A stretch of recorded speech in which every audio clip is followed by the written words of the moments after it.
Hey, welcome back into Weekend Joe, driven by Munganast St. Louis Acura, Munganast Alton Toyota here on ClavesOnline.com as we get set for the second half of the NBA season, coming out of another fantastic All-Star Game weekend.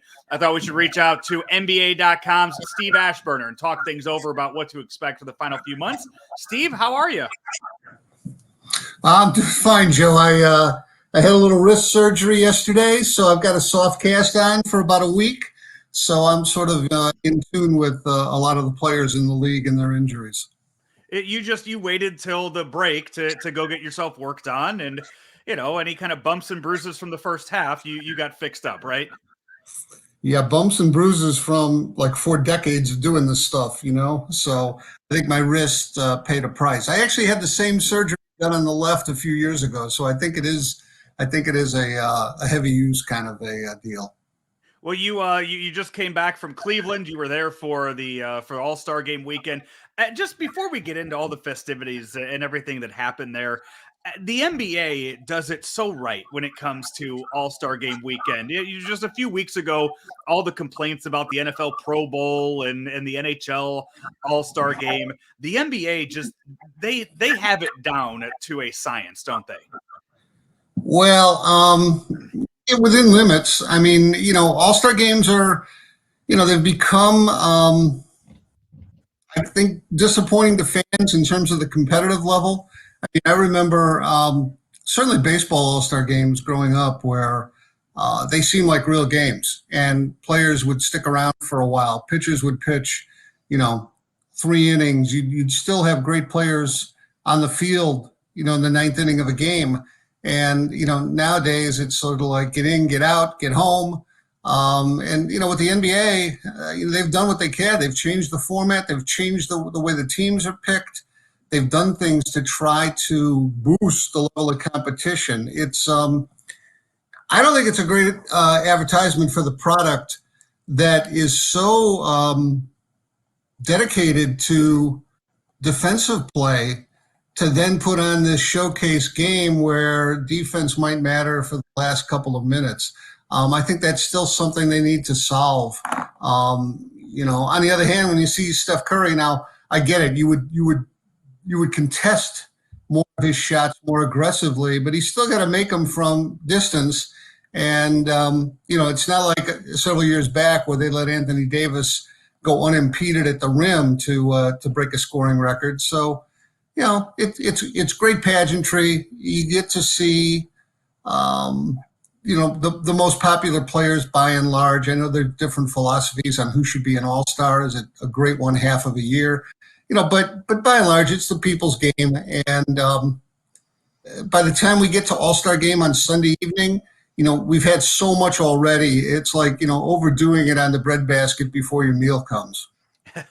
In years, you look decades ago, Michael Jordan took it seriously. Kobe Bryant took it seriously when it came to defense. Was there anybody in the game this past weekend that you feel like could have carried on that torch? I know Kawhi Leonard seemed to take it seriously in the past, but he's out right now. Yeah, I think Giannis. I mean, Giannis Antetokounmpo from Milwaukee, 30 points. It's what he does on a normal night in the NBA. Grabbed a bunch of rebounds. He even blocked a shot by his teammate, not his teammate on All-Star night because of the way they picked the squads, but Bucks player Chris Middleton, he blocked him from behind and sort of was embarrassed when he realized, hey, wait a minute, I just blocked Chris's shot. So I think Giannis took it as seriously as anybody out there on Sunday. One of the cool things this past weekend was the 75th anniversary, the 75 best players, with a lot of them being on hand there in Cleveland. Was there one guy that you saw from the past that really made you smile? Well, I mean, I had an opportunity to sit down and talk with Bob Pettitt, and Bob Pettitt, 89, going on 90. He walks with a cane, mostly, as a backup for some balance concerns.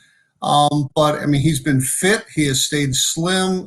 He's had a great post-NBA career. Most of his life has been post-NBA because he walked away after 11 or 12 seasons. He went into the banking business.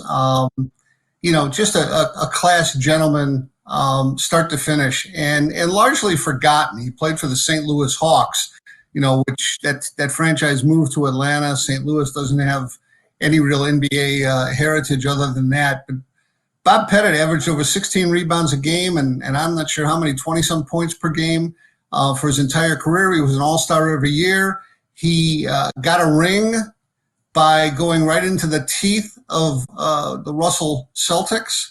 I think Bob Pettitt is grossly overlooked, and so it was good to see him. I interviewed him when he was 80 years old, and at 89, he didn't really seem to miss much of a beat.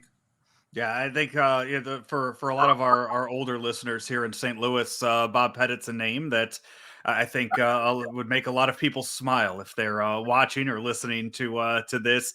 But yeah, that banner hangs down in Atlanta now. I saw that one a few years ago, but you look up there, and the city of St. Louis now has a banner hanging up in Atlanta and a Super Bowl banner hanging up in LA. So it's we're just our banners are just spread out throughout the entire country.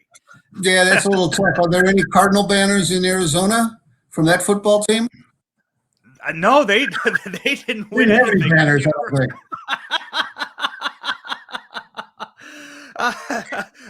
What can the NBA do when it comes to the All-Star Game weekend to improve the dunk contest? Is there anything you can come up with?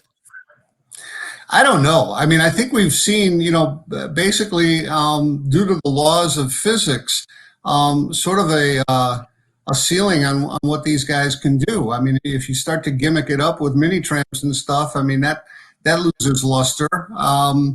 I don't really know. I think you almost need to turn it into a competition with like partners maybe, or, somehow entice the game's biggest names to participate, but then bad luck would mean that somebody like LeBron would go and participate in a dunk contest and end up with an injury that costs him a month after the All-Star break. So, that would be horrible too. It's become a platform from which a lot of young guys can make their mark and get a toehold on a higher profile in the league, but you can't have the repeated misses. Once people know what the guy's trying to do, and then he fails and he fails again, it's going to be hard to get a good score anyway. So I'm not sure. I think they've got to be very restrictive in attempts and creativity. I mean, when they chop it up for a YouTube highlight reel or on NBA.com, I mean, oh sure, then it looks good because they don't show you all those missed dunks. But it's like watching the making of a TV show or a movie where you see all the takes they're not going to use and they have to redo it. Let's try it again one more time.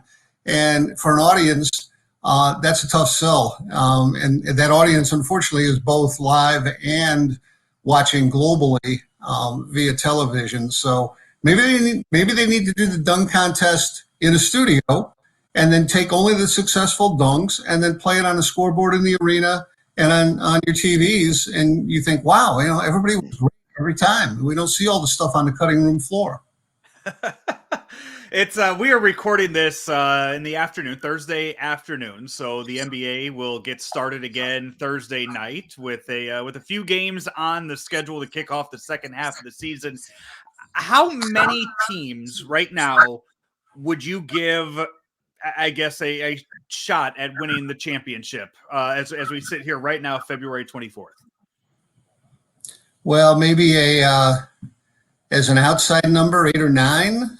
As a more realistic number, boy, I'm thinking Phoenix, Golden State in the West, maybe 4 teams because there's sort of some parity in the East, and depending on what falls into place, so 5 or 6 in the overall. So probably a half a dozen teams, I would say, could be serious title contenders at this stage. And I would imagine 2 of those teams that you're throwing out there in the East, the Sixers and the Nets, who right now we really haven't seen the full effects of the big blockbuster trade that they made. So where do you see those 2 teams kind of fitting into place there in the East? Yeah, a lot of uncertainty. Philadelphia has played better without either James Harden or Ben Simmons than Brooklyn has played, without Harden, even with Harden, but without Kevin Durant. So, we've seen Brooklyn, head downhill quickly. And I think their situation hinges maybe on Kevin Durant's sustained health than how much they're able to get from Ben Simmons going forward. I know that the Nets are optimistic that perhaps the political situation in New York will change and that they will lift that vaccine mandate that would allow Kyrie Irving to play both home and road games. That would make a big difference for the Nets. And then working in Ben Simmons, not easy because he's a prominent player and much would be expected of him. On the other hand, working in James Harden in Philadelphia seems like a bigger ask. I mean, he's ball dominant in a way that Simmons is not, and you risk derailing Joel Embiid in what has been so far a career season. I know you want to capitalize on that if you're the Sixers, so you contend for a title when your MVP candidate is at his best, but you risk fiddling with the formula that has worked for them, through the first half plus. By bringing in a guy who's going to require the basketball. Now, I thought Harden did a fairly good job in Brooklyn of tweaking his game and adjusting to the other two guys. But that's still asking a lot. He's facing pressure. He may want to prove it with his play on the court, which generally means scoring. If that takes away from Embiid's opportunities with the basketball, that's not good. If Harden wants to respond to the pressure and expectations, that he has no more excuses for not winning, well, then he'll do whatever it takes. And then maybe that does help if he blends his game in, more subtly and cleverly. So both those teams could do it right and become top contenders in the East. One or both of them could struggle with this change now, post-trade, and pay the consequences in a fairly open conference. We saw the video of just the other day at the Brooklyn Nets practice of Kyle Korver working with Ben Simmons on some shooting drills. You being in Chicago, you saw a lot of Kyle Korver, and you're very well aware of how good of a shooter he is. Is it possible to teach Ben Simmons to shoot at this point in his career? Oh, it probably is. In fact, one of my biggest frustrations with Ben Simmons is his stubbornness. What I've seen great players do when they have an area of deficiency, they go away in the summertime and they work on that. Ben Simmons seems to dig in his heels and want you to laud him for what he's already good at. Give me that Defensive Player of the Year award. I'm great at defense. Yeah, you're great at defense, but there are other great players. You didn't win that award. Doesn't mean you stop developing your game. When I hear Kyle Korver as a shooting coach for Ben Simmons, that's like my grandma who's never driven a car getting lessons from Mario Andretti. That's a little bit too big of a gap. Kyle Korver is, graduate level shooting. I think Ben Simmons needs, jump shooting 101 more than anything. So I'm not sure. That's bringing in the heavy artillery when you better start with a pop. He needs maybe that mid-range game that DeMar DeRozan is using right. So well now. Johnson or something. Yeah, what for months now I have been on the DeMar DeRozan for MVP train. I'm there. I'm driving the bus. I'm driving the train for that. What are his chances right now? I know Giannis is still in there. I know you still got Jokic in the mix. Does DeRozan have a shot at pulling this off? Oh, I would expect he'll end up on a lot of ballots. If I had to vote right now, and the ballot goes 5 deep, and if I had to vote right now, I would have DeMar DeRozan on my ballot. The impact on Chicago in his first season, what he's done at this point in his career, when a lot of people thought, myself included, thought that this was an overpay by the Bulls, that DeRozan was on the way down. that he was grabbing the contract more than he was, any chance to chase a ring. I mean, the Bulls didn't offer that, until they actually started to play on the floor this season.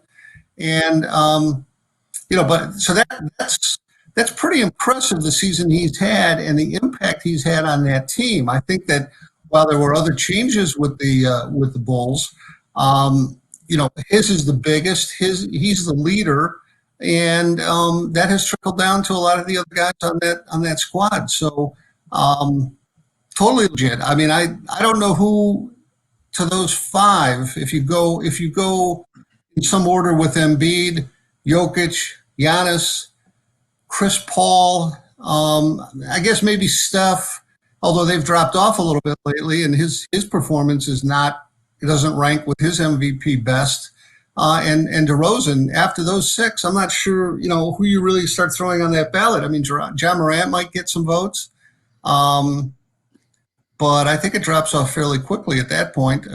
Durant, depending on, how many games he really ends up playing, that's a concern too for these big awards. It's hard to give them to guys who, miss 20-plus games. Another minute or two here with Steve Aschburner of NBA.com. I'm glad you mentioned John Morant because when we talked about favorites out in the West, I know you mentioned Phoenix and Golden State, but Memphis is probably not just where they are and what their record is. Memphis is probably the biggest surprise in the NBA this season, just for how good of a team they are. And John Morant's their leader right now. Does Memphis have any kind of shot at knocking off Phoenix or Golden State to at least make the Western Conference Finals? Yeah, I think so. I would liken them maybe to what Atlanta did last spring with, Trae Young leading away, a pretty young but pretty deep Atlanta squad that made it to the Eastern Conference Finals. They sent Philadelphia rather into this, this off-season tailspin that separated them from Ben Simmons. With that unexpected loss to Memphis. I think it was 7 games. And so, I see Memphis as that kind of an upstart team. I could see them making a conference finals in the West. I don't think that they would get to the finals or be champions. I think that they're rather inexperienced. They have a little bit of playoff experience, but not a lot as a team. I think Chicago is much the same way, a team that the Bucks or the Sixers or the Nets, would hate to have to play in a 7-game series. But for people to think that somehow the Bulls are going to hold the Larry O'Brien trophy over their heads at the end of the postseason, I find that, that's kind of a stretch. So, Memphis can be a scary team to a team that takes itself seriously. Could they rise all the way up and make it to the finals? I wouldn't say no. I mostly just worry about John Morant. And, he reminds me of Derrick Rose in his formative years and his MVP season. And when he finally got hurt, I mean, he goes into the trees and he gets so high and he's vulnerable. And I know that Rose, there was no contact when he blew out his knee for the first time. And I mean, the same thing could be with John Morant. I mean, he's so explosive that it puts incredible stress and torque on his lower limbs. And, whether he's taking off or landing, you always just kind of hope for the best. Steve, thank you so much for your time this afternoon. Very exciting second half of the NBA season is on the way. Do you like it more when it's when it's the unknown of who, if you have 8 as opposed to just sitting there waiting for LeBron versus the Warriors in the finals? Well, yeah, definitely. I mean, and I think the play-in tournament has helped. You have the teams at the top end of the conferences. They don't want to mess with a play-in situation. There's too much risk in a 1-game elimination or a 2-game elimination. And then you've got the teams, below going down to 10, 11 in the conference that 12 even, they're thinking, we can maybe snag a spot here. It's taken the conversation in a short order away from tanking. So, that adds a little bit of credibility and seriousness to the regular season. And when they play 82, it better have some of that. Absolutely. That's Steve Aschburner, NBA.com is where you could find all of his work. Steve, thank you so much. You're welcome, Joe. Bye-bye. St. Louis Acura was the #1 Acura dealer in Missouri in 2021, and we were the 17th in the nation for Acura sales volume.